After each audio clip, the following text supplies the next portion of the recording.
She didn't even do any like cool flips or tricks. Like, I just do not understand. Welcome to Her Sports Convo with Ashleigh Wilson. Hey y'all, welcome back. Crazy to see you here again. I hope you had a good week last week. I hope you have a good week this week. Summer's over, the Olympics are over, the time has come and passed, and I think we had a pretty good summer. I know if you're here from Instagram, you know I've been slacking on the Instagram content, in my personal opinion, especially on the stories. I don't know the last time I've taught on a story, to be honest, but I've still kept the content going out. We had so much fun. July was like, I don't know, I went 3 different places. We had a good time. Let me know what you did this summer, because I felt like, it was a good one. It was a good time, but now we're back basically on our grind. But the Olympics, it was, if you follow on Twitter and you follow on Instagram, I said like the Olympics was what we needed. It wasn't what we expected, but I feel like it's what we needed as, a people, as a sports people, if I must say. As America won in all the basketball events. They won in 3x3, the men's and the women's basketball, all gold. Let's go. Shout out to Diana Taurasi and Sue Bird for getting the most medals, getting the most wins in the Olympics. It was like their 5th Olympics, which is wild. And Sylvia Full, she's been in 4. Like, that's insane to go to like that many Olympics. Shout out to them. But I was very impressed. I do have to say, the men's teams in the Olympics, I feel like they let us down. Like, a lot of them, especially in track and field, they were like, oh, they're going to win. Oh, they're at least going to medal. And a lot of them didn't even get out of the, like, heats, the preliminaries, we're going to call them the prelims because that's a hard word for me to say.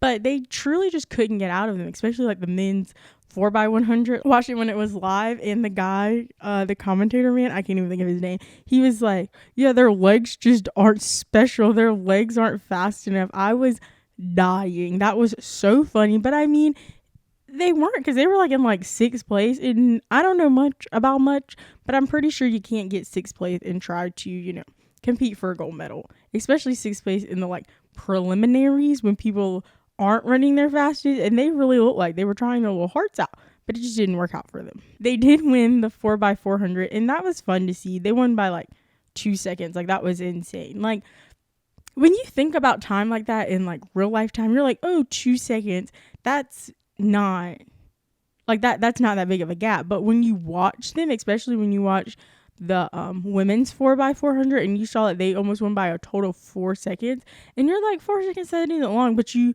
saw that big gap between a thing Mo and all the other people, you're like, oh, 4 seconds is a long time. So I feel like that was something very interesting to me. If you watched BMX cycling, if you were a fan of our queen Hannah Roberts, you would have known she got her gold medal stolen from her, because I don't watch a lot of like X Games BMX. Not my vibe. If y'all know some people that, we can link up, do a podcast episode with, let me know. I'm so interested in exploring that journey. But she had the best one. She was doing the flips. She was doing the turns. She was doing all the things. And they gave her like a 96. And she went last in the first round. And in the second round, everybody else went again. And they were just doing like little bike turn twists. They didn't do any flips. They didn't do any true tricks to me. Because I feel like if I don't watch it and I'm not interested by the things you do, but the girl who goes last is, she should win, correct? And this other girl from Great Britain, she went, and then they gave her like a 97, a better score than our queen, Hannah Roberts. And she didn't even do any like cool flips or tricks. Like, I just do not understand. I do not understand how she got a better try.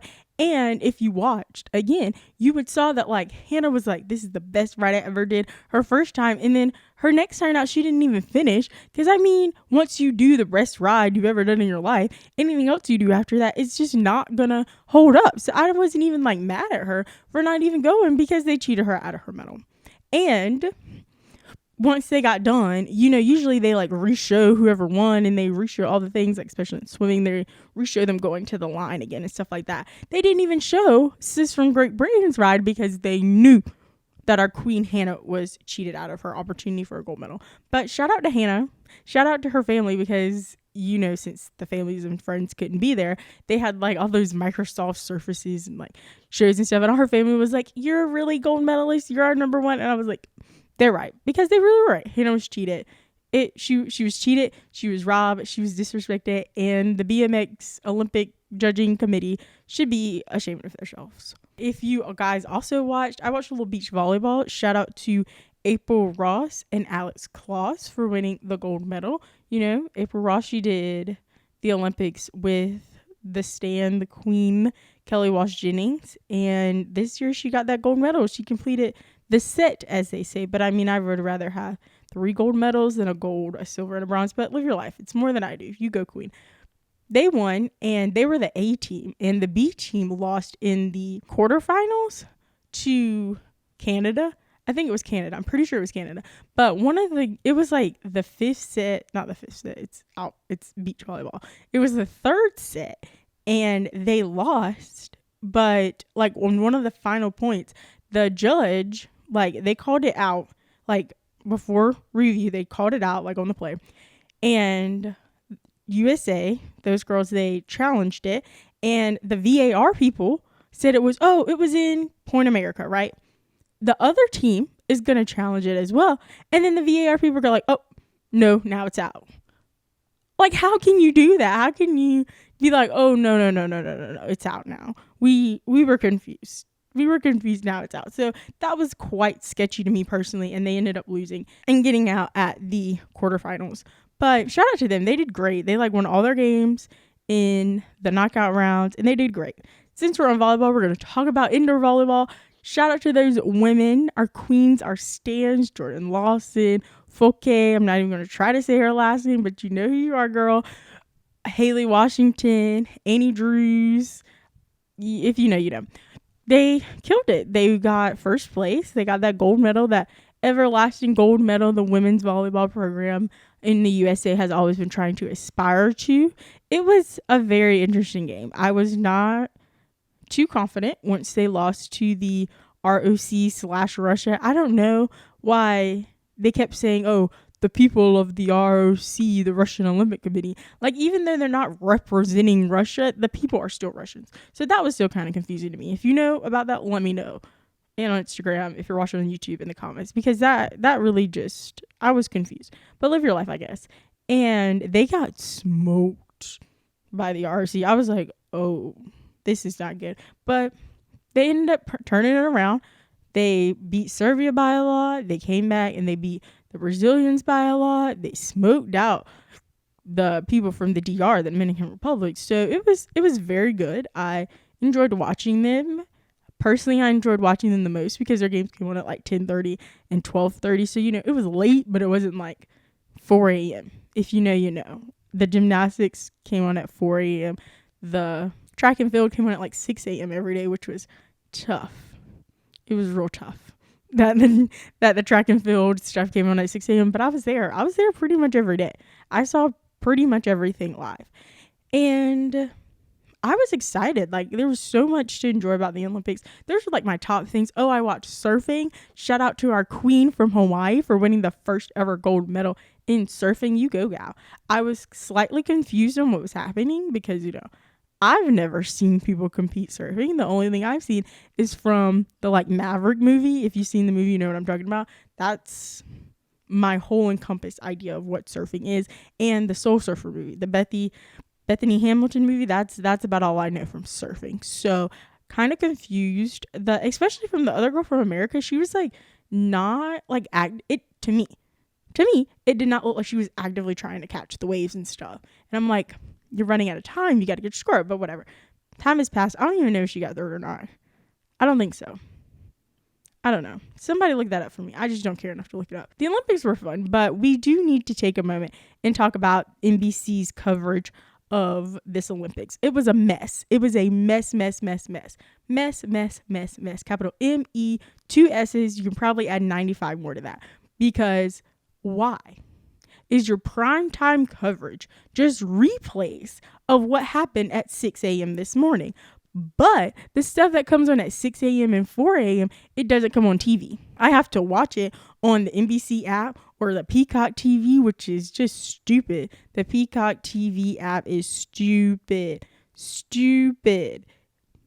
Like, why is it that I have to watch these things on these streaming services when you can just put them on TV because you're showing the Today Show at all the 9 hours the Today Show comes over, and all they're doing is talking about the stuff that happened 7 days ago. Like, they talk to them gymnast people every single day. Like, just show me the track and field so I don't have to watch it on my iPad, drain my iPad battery out, and then I don't have enough iPad battery to watch Love Island in the afternoon.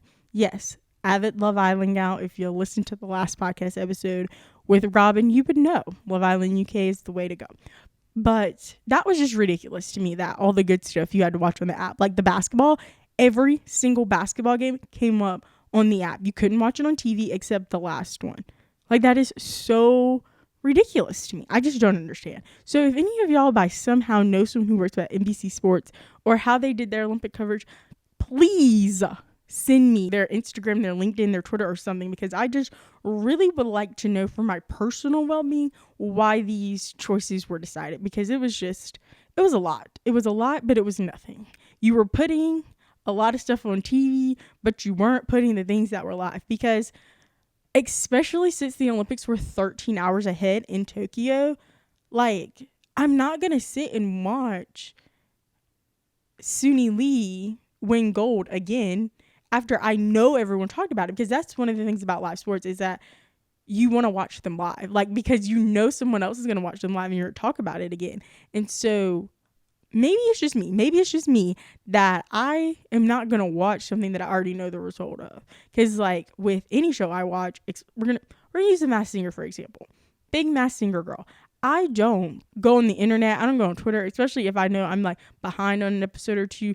I, like, mute The Masked Singer, hashtag The Masked Singer, all the different variations of that. So I don't know who went home. I don't know who was unveiled, because that's going to make me not want to watch the episode, because I already know what happened. And that's how I personally felt about the Olympics, the USA Olympic coverage, and it could have been better. I do appreciate how all the swimming was live, because it could have been live, because obviously, you know, it was like 90, 100,000 degrees in Tokyo during the Olympics. So it made sense why track and field couldn't be like live at nighttime, because it was the middle of the day there, and they would have literally died if they were running all those things all that time. But to wrap up our Olympic coverage talk, to put a nice little bow on it, my standouts from the Olympics, people I fell in love with, are Raven Saunders. Shout out to her. I'm wishing her all the best, all the good vibes. If you heard, her mother passed away before she could make it back home. That is just so sad. And while we're on this, not on like the death topic, but the people that, you know, their families couldn't come, and their families could have stayed in like the Disney or Atlantic Resort and like watch the Olympics there. I wondered why they chose to do that, because if they still had to watch the Olympics like I did on TV, like, why wouldn't you just do that from the comfort of your own home? Because if it goes wrong, you got to still be sitting out there with like all those other people, and you can't show your true emotions. You know what I mean? That was something that was just a little strange to me personally, but live your life, y'all. I hope you had a great time. Our gal from Alaska who ended up winning one of the swimming races, I really can't remember. Her name was like Lindsay, something like that. Shout out to you, girl. Shout out to you. Put it on for Alaska. They were like, there was only like one Olympic size pool in the entire state of Alaska, and she brought home gold. Shout out to her. I think she was like 17, 19, something like that. You go, gal. You bring that medal back to Alaska and put Alaska on the map, even though no one's about to go to Alaska and become an Olympic swimmer. That just ain't gonna happen. Shout out to Sydney McLaughlin for winning the 100-meter hurdles. She did it. She killed it. She was 21. Now she's 22 because her birthday happened like 2 days ago. But I thought sis was like older than that. That really, you know, makes me put my life in perspective. Like, sis, what are we doing? We're not winning Olympic medals. We're not breaking our own world records back to back. Come on to her. And shout out to Dayla Muhammad too, because she's been killing it. Like, Sydney was just out here running different in these Olympics, because Dayla Muhammad, not she, Sydney McLaughlin. Dayla Muhammad broke Sydney's past world record, as, you know, Sydney did as well. So shout out to her. You did great, girl. You did great. You got your gold medal with the women's 4x400 as well. Shout out to our man Noah Fink. He came back and won the 1500 100-meter swimmer thing. And I counted him out. I was like, this man is not going to win. This is awful for America. Y'all are really choking it up at this Olympics. But he came back and he did it. And he won the gold medal. I had no faith. I had no faith in you, Mr. Noah, but you did it. And I was very proud. I was full on proud to be an American. I tell you, that was fun for me as well. And I guess we have to give a little shout out to the men's, U.S. basketball team, because a few episodes ago I was counting you out, and I'm still shocked you won gold. But I'm also not kind of shocked you won gold because Mr. Kevin Durant put the entire team on his back, and he was like, "I'm winning this gold medal." I did not come all the way to Tokyo and not win a gold medal, but shout out to them. I mean, they were better than everyone else. I really, really wanted to see Luka versus KD in the gold medal match. Like, that would have been, oh my God, that would have been so good. But you don't get everything you wish for. Also, shout out to Patty Mills, Joe Ingles, and all the rest of the people who played for Australia. They got bronze. They brought home bronze. France got silver. And I that was like the first medal like Australia ever got. Joe Ingles was like crying. He was a hot mess. Patty Mills was so happy because, him and Katie, they're going to be in Brooklyn now. It was very fun. I do have to say, the Olympics were fun. It was a good time had by all. But also, I'm glad it's over because now I don't wake up at 5 o'clock every day to watch the things live. So shout out to us. Shout out to America because they did it. They pulled it out. They won like all the medal count by like a lot, but they won the gold medal count by 1 medal. And most of the gold medals were won by who, people? The ladies. So one time up for the ladies that went to the Olympics. And you killed it. You did it. Shout out to you, ladies. As everyone knows now, NBA free agency is coming up. It's going around. People are popping over here, popping over there. The Lakers have formed their own kind of sort of version of an old man super team, and I'm here for it. I'm here for Russell Westbrook going back home to UCLA, putting it on for his city. You got LeBron, you got him, you got Carmelo Anthony. It's just kind of like the fun team. And I really do think they could win.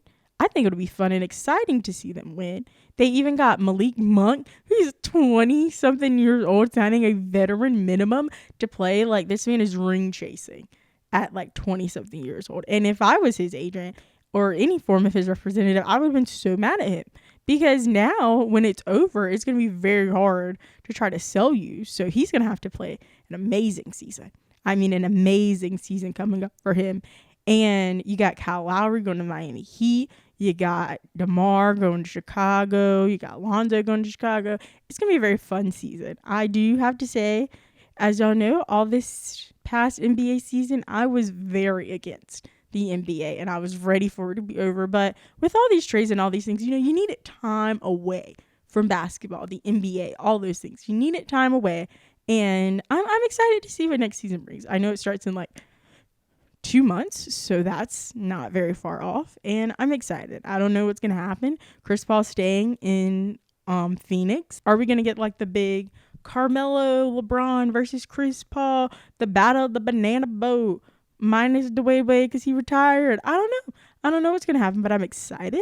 And I think that the NBA, since it's going to be like a full season, they even kind of addressed it, Adam Silver, a little bit at the end after the Bucks won, that like this season wasn't the best. It wasn't our best performance, but we're still going to go out here and we're still going to kill it. And I'm excited to see what 2021, 2022 has in store for the NBA, because a lot of these draft picks, like, they're killing it in the summer league this week. Let me not lie. I only watched like 3 games. So the ones that I've seen, they've been doing really well in. I saw Jalen Suggs for the Orlando Magic, also known as Mr. Epcot, Mr. Aluminum Full. If you know, you know. Check out the YouTube channel. Me, the girl who talks sports, aka Sam, Sporty Jordy, aka Jordan, and our queen, Sterling Sidebottom. We did a little ranking the 2021 NBA draft outfits video. So make sure you check that out if you didn't already, because if you haven't, are you a real one? And they're doing very well.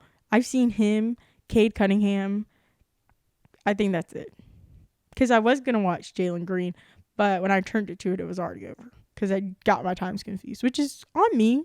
Nothing against them. It was on me. So I'm excited. The Summer League actually is kind of fun because of the 3 games that I've watched. They've been kind of close.